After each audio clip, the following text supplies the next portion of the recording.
That Tuesday morning in the boardroom was the day I learned what it feels like to be erased from your own life. I sat there watching Dylan present my research, my strategies, my months of work as if they'd sprung fully formed from his brilliant mind, and I felt something inside me just break. My hands were shaking so hard I had to sit on them, and I wanted to disappear, to sink through the floor, and never have to face another meeting, another stolen idea, another moment of being invisible in my own career. The executives were nodding and smiling, praising his innovative approach, his strategic thinking, his leadership vision, all words that should have been describing me, all credit that should have been mine. But there I was, introduced as support staff, watching 3 years of partnership get rewritten as 3 years of him generously mentoring someone who was apparently just along for the ride. Dylan had positioned me as backup, as the person there to take notes and nod along, while he handled the real work of strategic presentation. He'd stolen my voice, my contributions, my professional identity, and somehow made it look like natural order, like he was doing me a favor by letting me observe how real leaders operated. When I tried to speak, to reclaim even a small piece of my own work, he cut me off with that patronizing smile and said I was helping with operational details while he focused on the big picture strategy. Operational details. 3 years of building frameworks, analyzing markets, creating campaigns that drove real results, reduced to operational details that didn't warrant discussion in front of people who mattered. I felt rage and humiliation, and this crushing sense of betrayal all at the same time, like someone had reached into my chest and torn out everything I thought I knew about professional relationships.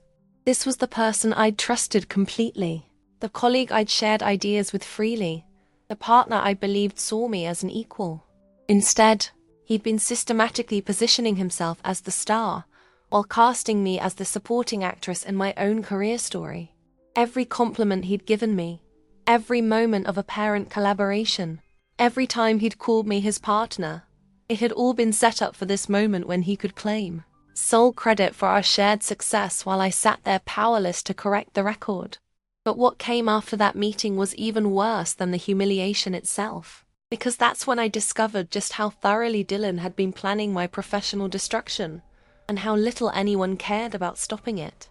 For 3 solid years, me and Dylan were like 2 gears in a well-oiled machine. I trusted him completely, you know? I really believed there was this mutual respect between us, this understanding that we had each other's backs no matter what. When people talked about our department, they'd mention us in the same breath. Oh, that's Dylan and Rachel's project, or you should talk to the dynamic duo over there. It felt did. That sense of belonging, that feeling of being part of something bigger than myself. I genuinely thought we were building something together, brick by brick, success by success. The trust I had in him wasn't just professional.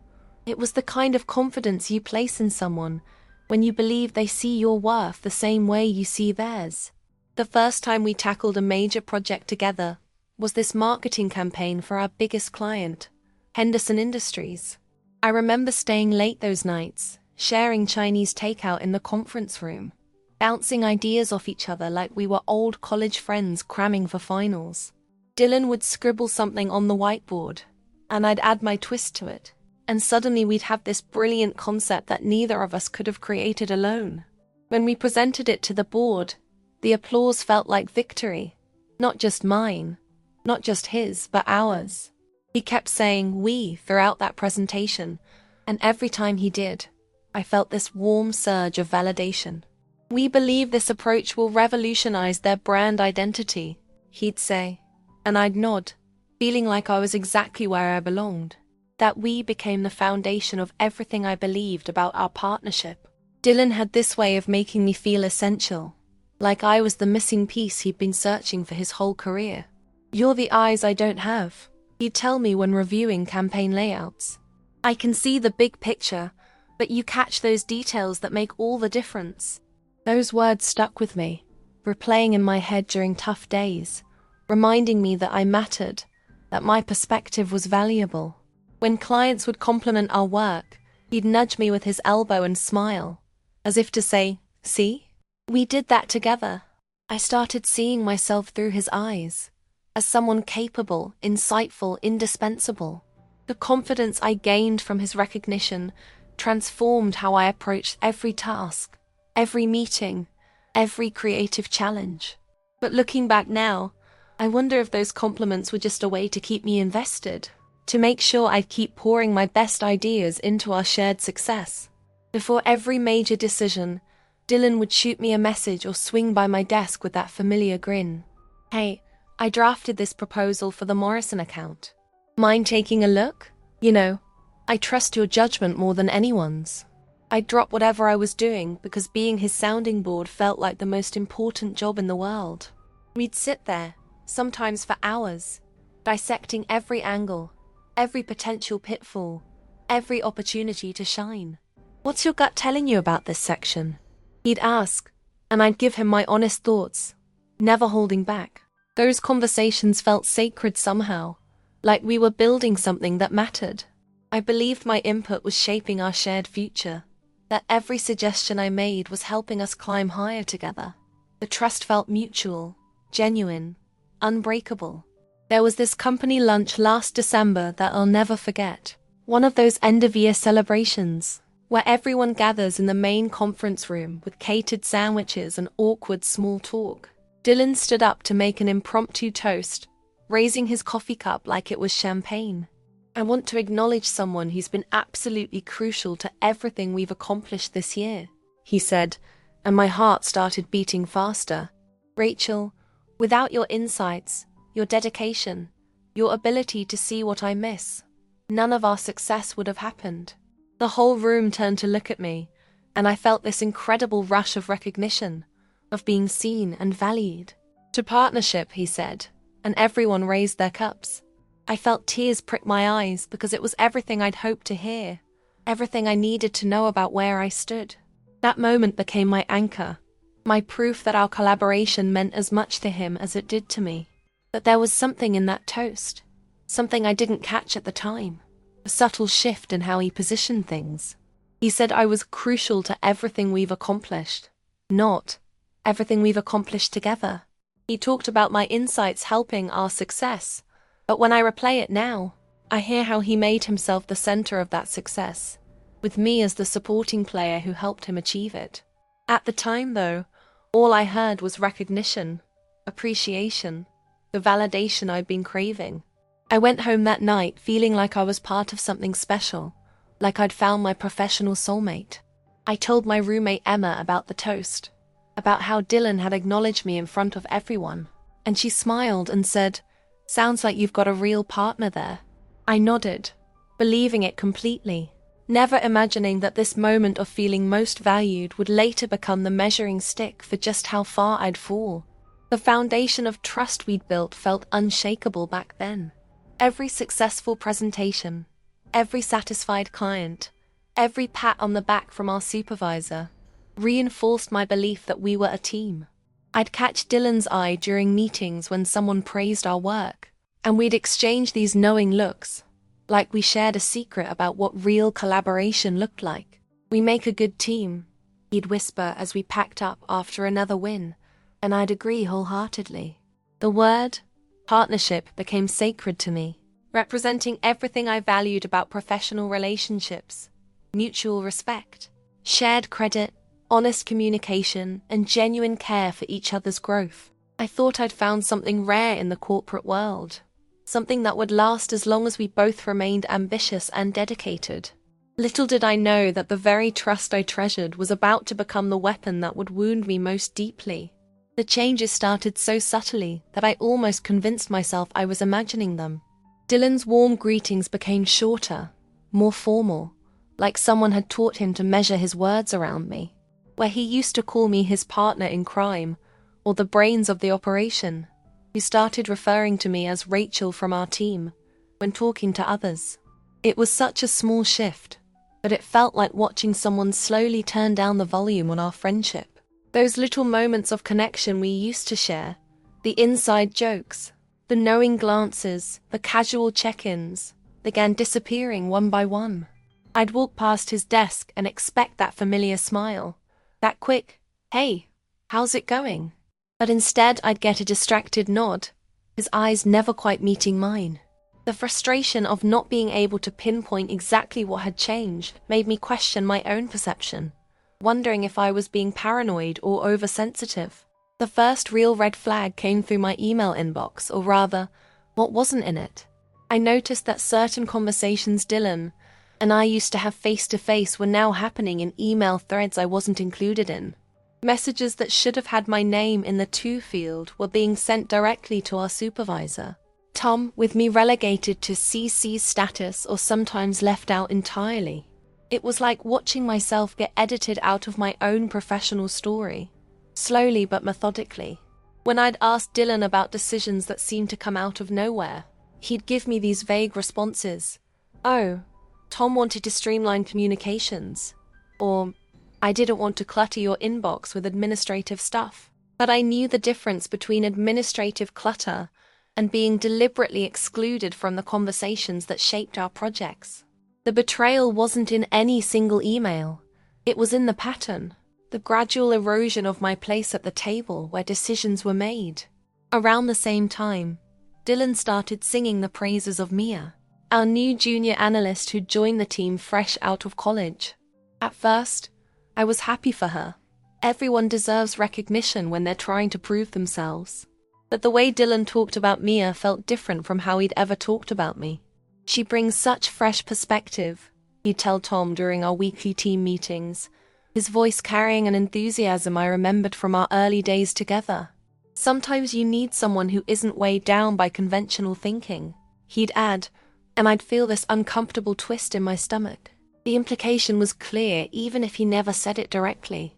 I had become the conventional thinker, the safe option, the predictable choice. Watching him light up when discussing her ideas while my contributions got polite nods was like watching someone fall in love with a newer version of what I used to be.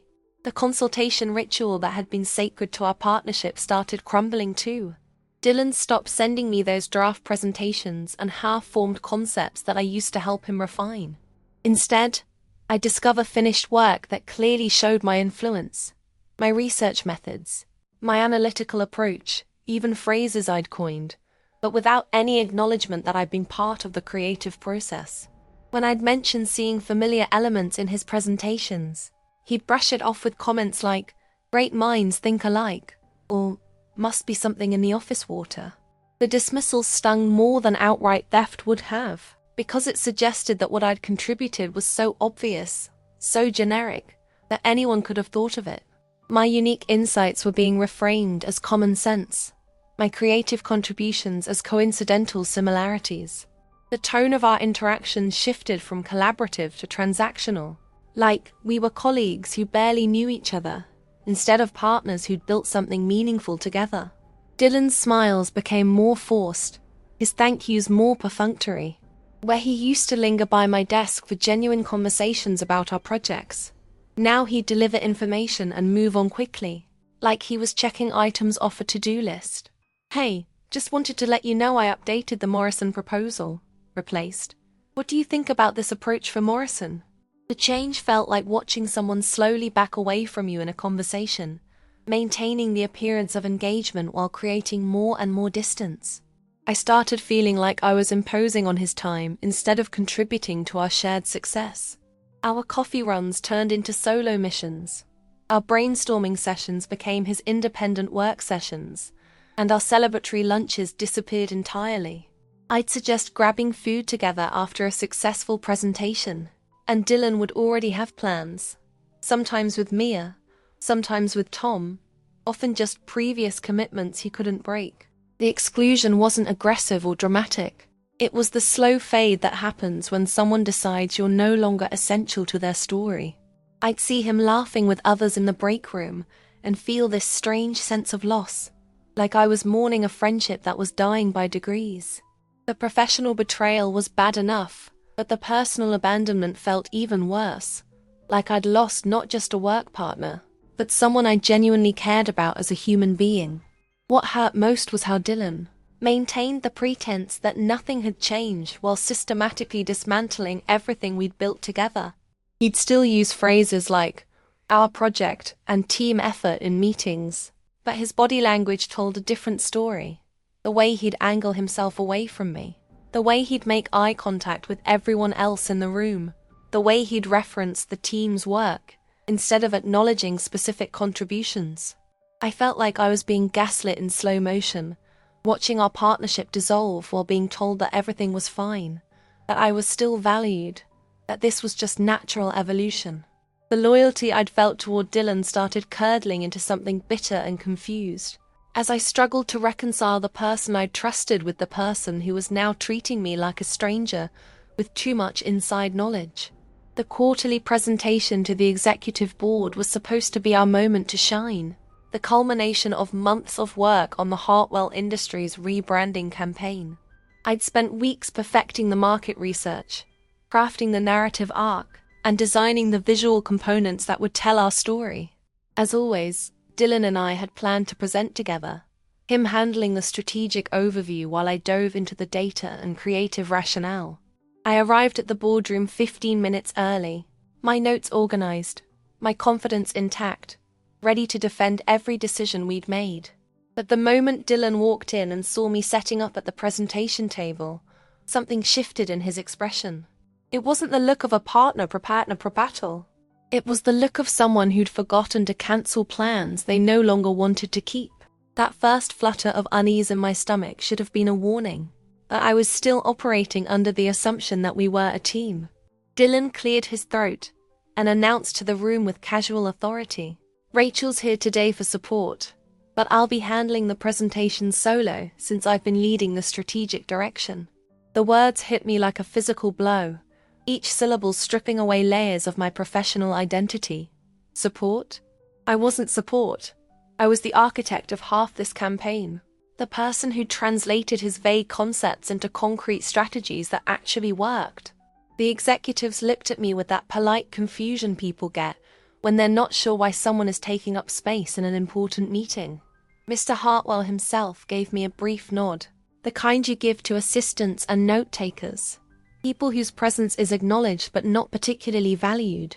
I felt my face burning with humiliation as I realized that in one sentence, Dylan had reduced 3 years of partnership to the role of backup singer in what was supposed to be our duet.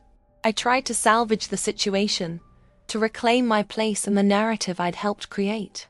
"Actually, I'd like to walk through the consumer research findings," I said, reaching for the clicker that would advance to my slides. But Dylan smoothly intercepted both the device and my attempt to participate. "That's all covered in the strategic overview," he said with a dismissive wave that made me feel like I'd suggested something ridiculous. "We've already streamlined the presentation to focus on the big picture, rather than getting bogged down in details." The word details felt like a slap, as if the months I'd spent analyzing market trends and consumer behavior were just background noise to his grand vision. The executives nodded approvingly at his efficiency, completely unaware that they were watching him erase half the team responsible for the work they were about to see. As Dylan launched into the presentation, I watched him present my research as his insights, my creative concepts as his innovations, my strategic recommendations as his leadership decisions. Every slide that flickered past contained pieces of my work, but the narrative he wove around them painted him as the sole architect of our success. "I identified this gap in the market," he said, clicking to a chart I'd spent 2 weeks perfecting. "I developed this messaging framework," he continued, displaying copy I'd written and refined through countless iterations. The most devastating part wasn't just the theft of credit. It was how seamlessly he'd integrated my contributions into his personal brand, as if they'd always belonged to him. I sat there like a ghost watching someone else claim my life, invisible and powerless to correct the record. When Mr.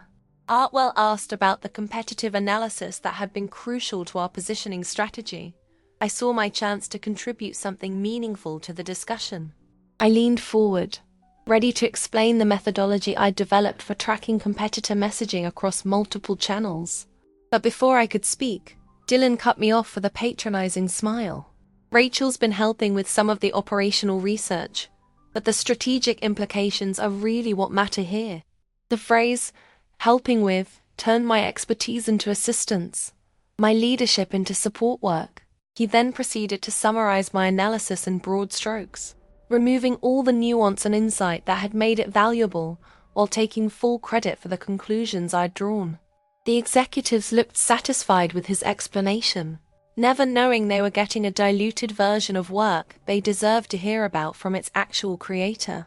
The final insult came when Dylan wrapped up the presentation by saying, "I want to thank my team for their support in bringing this vision to life. Not our vision or the team's vision, but his vision that we'd apparently helped him execute." The applause that followed felt like it was celebrating his performance rather than our work, and I found myself clapping along like a trained seal, maintaining the facade of team unity while dying inside. Hartwell shook Dylan's hand enthusiastically, praising his innovative approach and strategic thinking, all qualities he'd learned from watching me work, but had now claimed as his own natural talents. I got a polite handshake and a generic "nice work" that clearly positioned me as a supporting player in Dylan's success story. Walking out of that boardroom, I felt like I'd been professionally murdered and forced to attend my own funeral. The project that was supposed to showcase our partnership had become Dylan's solo debut, with me relegated to the role of unnamed backup dancer. Every relationship I'd built with those executives, every ounce of credibility I'd earned through solid work, every piece of respect I'd cultivated, all of it had been transferred to Dylan in the span of one presentation. The betrayal wasn't just about stolen credit. It was about stolen identity, stolen future opportunities, stolen professional relationships that I'd spent years building. As I packed up my unused notes and prepared to return to a desk that suddenly felt foreign, I realized that the person I'd trusted most had just orchestrated my complete erasure from the narrative of our shared success. The worst part was knowing that everyone in that room would remember this, as the day Dylan proved himself as a strategic leader, while I became just another forgotten face in the background of someone else's career advancement. After the boardroom humiliation, nobody sat me down for an official conversation about my changing role. There was no memo, no meeting, no clear announcement that things were different now. Instead, I experienced the corporate equivalent of being slowly iced out of a friend group, suddenly finding myself excluded from conversations, meetings, and decisions that had previously been automatic inclusions. My calendar, once packed with collaborative sessions and strategic planning meetings, began looking sparse and hollow. Email chains that used to include my input started happening without me, and when I'd ask about them, I'd get responses like, "Oh, we handled that in the hallway," or "It was just a quick check-in, nothing major." The gaslighting was so subtle that I started questioning whether I was being paranoid or if these exclusions were really as deliberate as they felt. The frustration of not being able to point to any single moment of obvious discrimination made me feel like I was losing my mind, doubting my own perception of what partnership was supposed to look like. The administrative assistant, Jessica, became my unexpected source of painful truths during one of our routine coffee machine encounters. She had this way of delivering devastating information with casual friendliness, like she was commenting on the weather.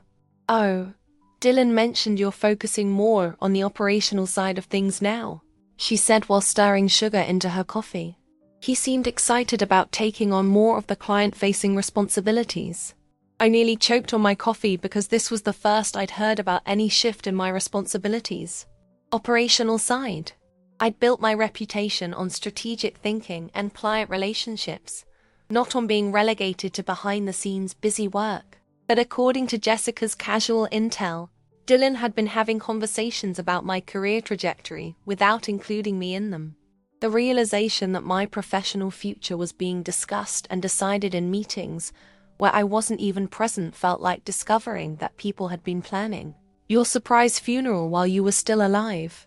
The next client presentation for a project I'd initiated and developed from concept to execution arrived in my inbox as a calendar. Invitation marked optional attendance. Optional. The work that bore my fingerprints on every strategy, every insight, every creative decision that made it successful. The invitation listed Dylan as the lead presenter and Mia as supporting analyst, while I was relegated to additional team member. Attendance welcome but not required.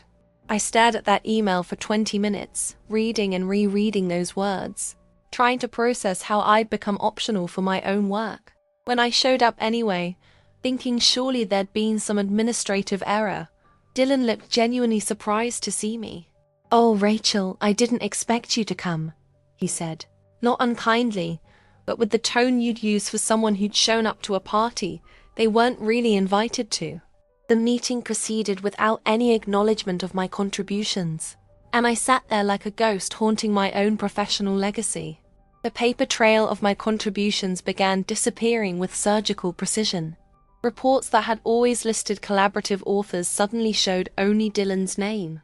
Email threads that documented my strategic input mysteriously excluded me from later follow-ups where decisions were finalized. Even shared documents that we'd co-created started showing revision histories that made it look like Dylan had done all the substantial work while I'd merely provided minor edits and formatting suggestions. The most chilling discovery came when I accessed our shared project folder and found that several documents containing my original research and analysis had been renamed and reorganized in ways that obscured my authorship. It wasn't outright deletion, that would have been too obvious, but rather a methodical reframing that made my contributions appear supplementary to Dylan's primary work. I felt like I was watching someone carefully airbrush me out of photographs of my own career. The celebration lunch for our successful quarter became the perfect symbol of my new status as a professional ghost.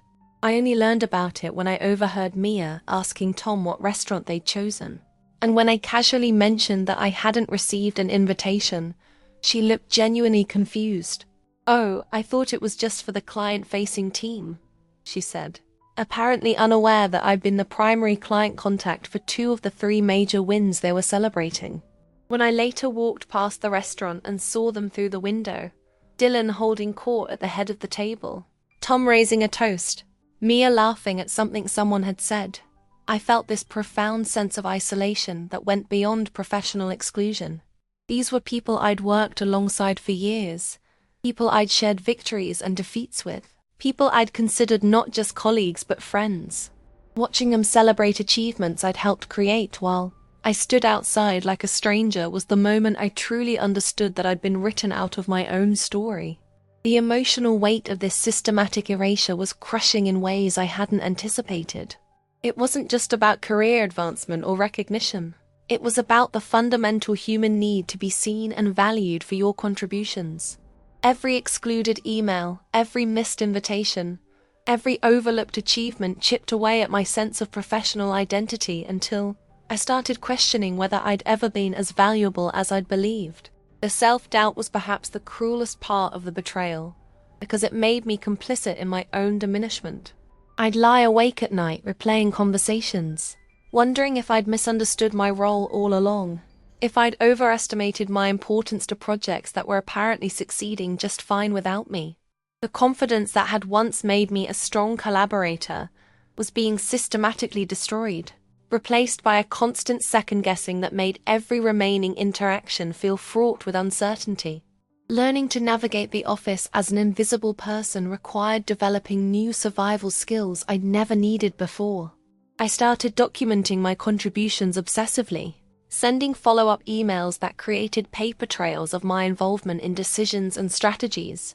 I began speaking up more assertively in the few meetings I was still invited to, not because I enjoyed the conflict, but because silence felt like complicity in my own erasure.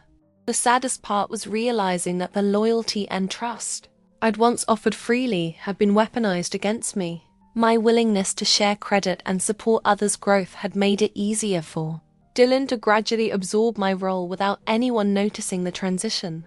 I'd been so focused on being a good team player that I'd failed to protect my own professional interests.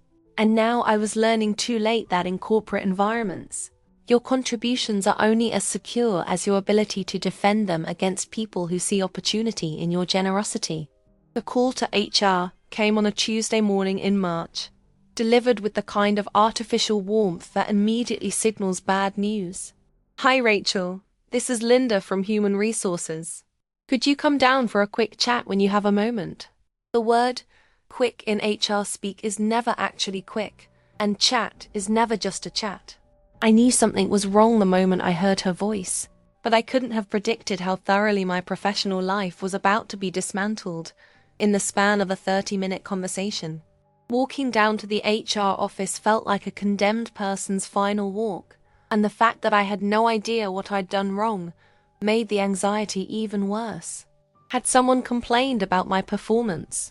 Was this about the documentation I'd been keeping? Or had Dylan finally decided that having me around was too much of a liability to his carefully constructed narrative about his solo success? Linda couldn't make eye contact when she delivered the news, instead focusing intently on a printed script that she read with the mechanical precision of someone who'd done this many times before. We're implementing some organizational restructuring to better align our resources with current business priorities, she began, and I immediately knew I was being fired in corporate speak. Your position is being eliminated as part of this strategic realignment, effective 2 weeks from today. The clinical language was designed to remove any human element from what was essentially my professional execution. But I heard what she wasn't saying. Dylan's campaign to erase me had reached its logical conclusion. While she talked about redundancies and optimization, all I could think about was how convenient it was that this restructuring seemed to affect only me, while Dylan was simultaneously being promoted to Senior Account Director, a title that encompassed everything I'd been doing plus the authority I'd never been given. The lack of genuine acknowledgement for my years of service felt like a final insult added to the injury of termination. Linda mentioned my contributions to various projects in the most generic terms possible, never referencing specific achievements or the relationships I'd built with clients who specifically requested to work with me. There was no mention of the 3 years I'd spent developing the research methodologies that were now standard practice in our department. No acknowledgement of the client retention rates that had improved directly because of strategies I'd implemented.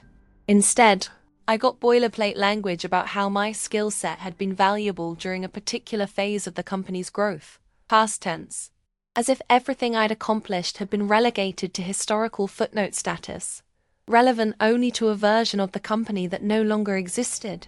The message was clear. I'd been useful for a while, but now I was dispensable, and they wanted me to accept that assessment without question.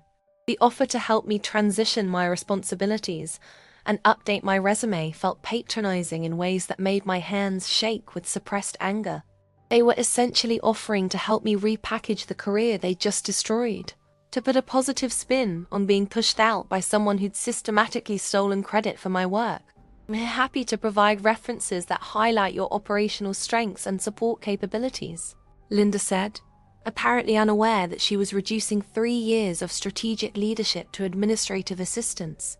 The fact that they thought they were being generous by offering to help me find another job after allowing one person's ambition to eclipse my contributions showed how completely they'd bought into Dylan's version of events. In their minds, they weren't firing a key contributor. They were simply cleaning up redundancy in their organizational chart. The 2-week notice period became a surreal exercise in pretending everything was normal while knowing that every day brought me closer to professional exile. Dylan maintained his friendly facade, even expressing what seemed like genuine concern about my next steps, and offering to serve as a reference for future opportunities. The audacity of his offer to recommend me for positions elsewhere, when he'd been systematically undermining my position here, was breathtaking in its complete lack of self-awareness. He talked about how I'd learned so much working with him, and how any company would be lucky to have someone with my background in supporting strategic initiatives. Even in his fake sympathy, he couldn't resist positioning himself as the mentor and me as the student, as if my departure was a natural graduation from his tutelage, rather than the result of his calculated betrayal. Cleaning out my desk became an exercise in archaeological excavation of my own career, each item I packed telling the story of professional relationships that had been quietly severed. There were thank you cards from clients who'd appreciated my work, printed emails where colleagues had praised my insights, project folders filled with strategies that were now attributed entirely to Dylan's leadership. I found a photo from our team retreat last year, where Dylan and I were laughing together over some shared joke, and looking at it felt like examining evidence from a crime scene. That person who trusted him, who'd believed in partnership and collaboration, felt like someone I'd known in another lifetime. As I sealed the last box of my professional belongings, I realized I wasn't just losing a job. I was losing the version of myself who'd believed that good work and loyal collaboration were enough to ensure job security and professional growth. The final moment of departure was as anticlimactic as it was devastating. No farewell party, no group email announcing my departure, no acknowledgement from the leadership team about my years of contribution. I simply turned in my badge, collected my final paycheck, and walked out the front door like I'd never been there at all. The most crushing part was realizing that within a week, my absence would probably go unnoticed by everyone except Dylan, who would undoubtedly breathe a sigh of relief that the last witness to his methodical theft of credit had been eliminated. My professional obituary would be written in the passive voice of corporate restructuring, with no mention of the human cost of allowing ambitious individuals to cannibalize their colleagues' careers. I'd been erased so thoroughly that my departure wouldn't even create a noticeable gap in the daily operations I'd helped build and maintain for 3 years. The weeks following my termination were filled with a silence so profound it felt like living in a sensory deprivation tank. Not one person from my former workplace reached out to check on me, to express regret about my departure, or even to ask for transition information about projects I've been managing. The phone that used to buzz constantly with work calls and colleague texts sat silent on my kitchen counter, like a monument to my professional irrelevance. I'd expected at least a few people to maintain some level of contact. Co-workers I'd shared lunches with, teammates I'd helped through difficult projects, even clients who'd specifically requested my involvement in their campaigns. Instead, I discovered the harsh truth about corporate relationships. When you're no longer useful to people's daily operations or career advancement, you cease to exist in their universe. The loneliness wasn't just about missing work. It was about realizing that relationships I thought were genuine had actually been purely transactional. The breakthrough moment came on a random Tuesday afternoon when I was folding laundry and listening to a podcast about workplace dynamics. The host was interviewing a woman who'd written a book about professional betrayal, and she used a phrase that hit me like lightning: competence punishment. She was describing what happens when highly capable people, especially women, get systematically undermined by colleagues who feel threatened by their abilities. As she talked about the patterns, the gradual exclusion, the credit theft, the eventual elimination, I found myself crying into a pile of clean towels because someone was finally naming what had happened to me. It wasn't poor performance or bad luck or corporate restructuring. It was a deliberate campaign to neutralize someone whose competence had become inconvenient to someone else's ambition. Hearing my experience validated by a stranger on a podcast gave me the first sense of clarity I'd had since that devastating boardroom presentation. The rage that followed this realization was unlike anything I'd ever experienced. Not the hot, explosive anger of immediate betrayal, but a cold, calculating fury that settled into my bones and changed how I saw everything. I'd spent months blaming myself, wondering what I'd done wrong, questioning whether I'd been as valuable as I'd believed. But suddenly I understood that my mistake hadn't been poor performance or lack of ambition. It had been trusting someone who saw my loyalty as weakness, and my collaboration as an opportunity for exploitation. Dylan hadn't just stolen credit for my work, he'd stolen my confidence, my professional identity, and my faith in the basic fairness of workplace relationships. The betrayal was so complete and systematic that it bordered on sociopathic, and the fact that he'd maintained a friendly facade throughout the entire process made it even more disturbing. The job market rejection became another layer of punishment that extended far beyond my former workplace. Despite my experience and track record, months of applications yielded nothing but automated rejection emails and the occasional perfunctory phone screening that led nowhere. I started to suspect that my industry was smaller than I'd realized, That word had somehow spread about my departure in ways that made me untouchable to potential employers. Or maybe the gap in employment was raising red flags that I couldn't adequately explain without sounding bitter or litigious. How do you tell an interviewer that you were systematically undermined by a colleague who stole credit for your work without sounding like you're making excuses for failure? The professional confidence I'd built over years of successful projects had been so thoroughly demolished that I couldn't even sell myself effectively in interviews, second-guessing every answer and undermining my own credibility through visible self-doubt. The financial pressure added a practical urgency to the emotional devastation, forcing me to confront not just the loss of identity but the real-world consequences of professional exile. Unemployment benefits covered the basics, but watching my savings dwindle while my former colleagues continued climbing career ladders was a daily reminder of how quickly security could evaporate. I'd always prided myself on financial independence, on being the kind of person who could weather temporary setbacks without panic. But as months stretched on without meaningful prospects, I found myself considering jobs that would represent massive steps backward in both responsibility and compensation. The possibility of having to start over professionally in my 30s, of rebuilding credentials and relationships I'd thought were secure, felt like being asked to reconstruct my entire adult identity from scratch. The social isolation extended beyond work relationships into my personal life in ways I hadn't anticipated. Friends who'd known me primarily as a successful professional seemed uncomfortable with my sudden unemployment, as if failure might be contagious.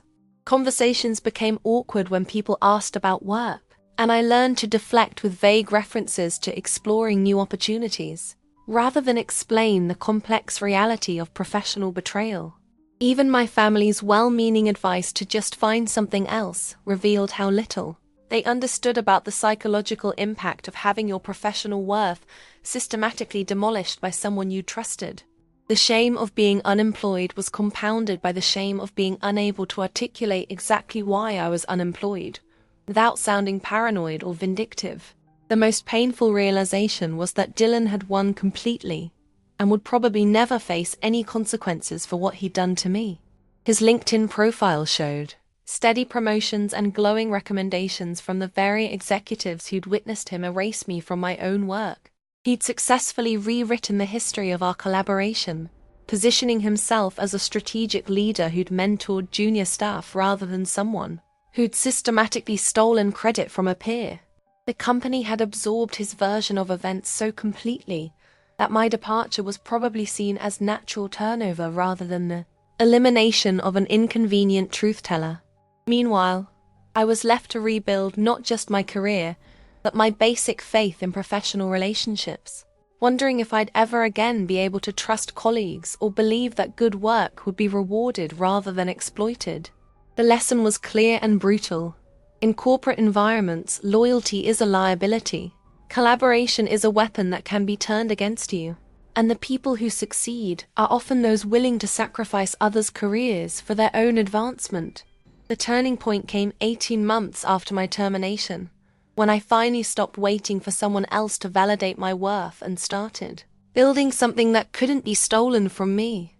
The decision to become an independent consultant wasn't born from confidence, but from desperation.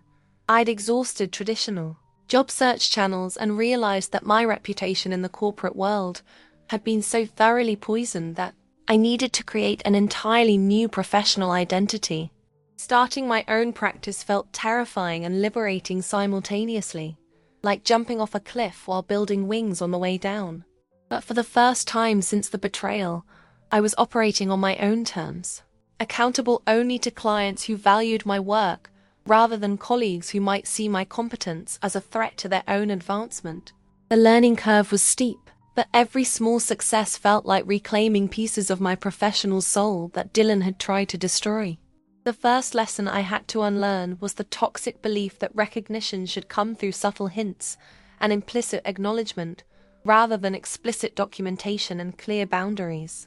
In my corporate days, I'd relied on Dylan's verbal praise and assumed that good work would speak for itself. But consulting taught me to insist on written agreements, detailed scope documentation, and explicit credit for deliverables. Never again would I allow someone to claim my insights as their own, or position my strategic thinking as their natural brilliance.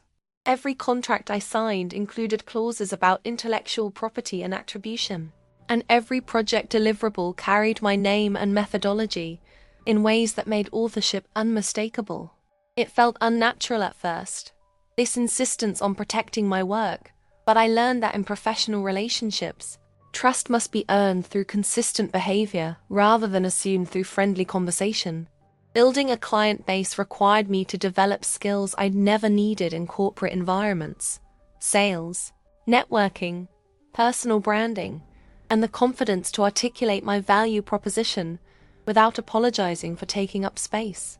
The hardest part was learning to talk about my expertise without the institutional credibility that comes from working for an established company. Potential clients didn't care about my history with Dylan or the injustice of my departure. They wanted to know what I could do for them right now, today, with measurable results they could point to when justifying the expense to their own leadership. I had to rebuild my professional confidence from scratch, learning to present myself as the solution to their problems, rather than the victim of someone else's ambition.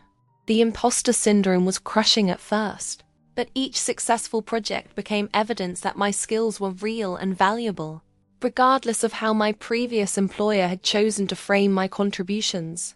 The most rewarding discovery was that working with other women who'd experienced similar professional betrayals created a network of mutual support and referrals that was more valuable than any corporate connection I'd ever maintained. These were women who understood the specific dynamics of competence punishment, who'd learned to document everything and trust selectively, who'd built successful independent practices after being pushed out of organizations that couldn't handle their capabilities. Our conversations weren't just about business development. They were about professional therapy, about healing from the psychological damage of systematic undermining, and rebuilding faith in our own abilities.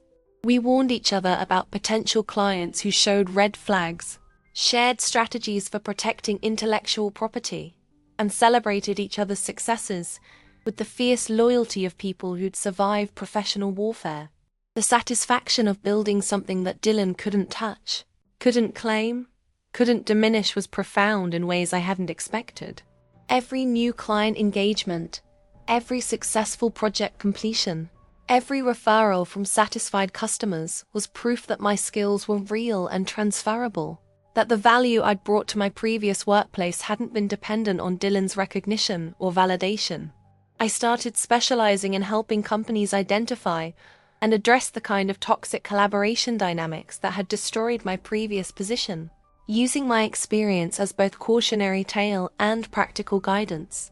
The irony wasn't lost on me that my greatest professional trauma had become my most valuable area of expertise, that Dylan's betrayal had inadvertently created the foundation for a more fulfilling and autonomous career than I'd ever had working for someone else. The hardest boundary to establish was emotional, rather than professional. Learning to refuse the role of mentor or supporter for ambitious colleagues who reminded me of my former self. When younger consultants or corporate contacts reached out for advice or collaboration, I had to resist the urge to be the generous, trusting partner I'd once been with Dylan, not because I'd become cynical about all professional relationships, but because I'd learned that trust must be earned, gradually through consistent actions rather than granted immediately based on shared goals or friendly conversation.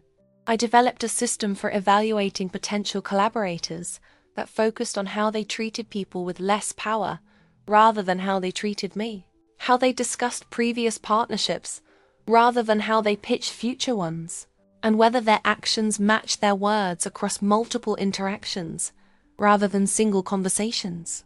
The ultimate victory wasn't revenge against Dylan or vindication from my former employer. It was the quiet satisfaction of building a practice that aligned with my values while providing financial security and professional fulfillment that couldn't be threatened by anyone else's ambition. I learned to measure success by my own standards rather than external validation, to find satisfaction in client results rather than corporate recognition, and to build relationships based on mutual respect rather than blind loyalty. The woman who trusted Dylan completely and paid the price for that trust had evolved into someone who trusted strategically, collaborated carefully, and protected her contributions fiercely. Not because the world had become more trustworthy, but because I'd become more skilled at navigating its dangers, while still maintaining my commitment to excellent work and ethical practices. The betrayal that had nearly destroyed my career had ultimately taught me to build something stronger, more sustainable, and entirely my own. If this story resonated with you, if you see yourself in my experience or recognize patterns in your own workplace, then subscribe to this channel and hit the notification bell. The world of professional betrayal is complex and devastating, but knowledge is power, and the more we understand these dynamics, the better we can protect ourselves and support others who are facing similar challenges. Share this story with colleagues who might be in vulnerable positions, with friends who are struggling with workplace politics, with anyone who needs to understand that workplace betrayal is real, systematic, and preventable if you know what to look for. Together, we can create workplaces where competence is celebrated rather than punished, where collaboration means shared credit, and where loyalty is reciprocated rather than exploited. But it starts with each of us learning to protect our own professional interests while building authentic relationships based on mutual respect rather than blind trust.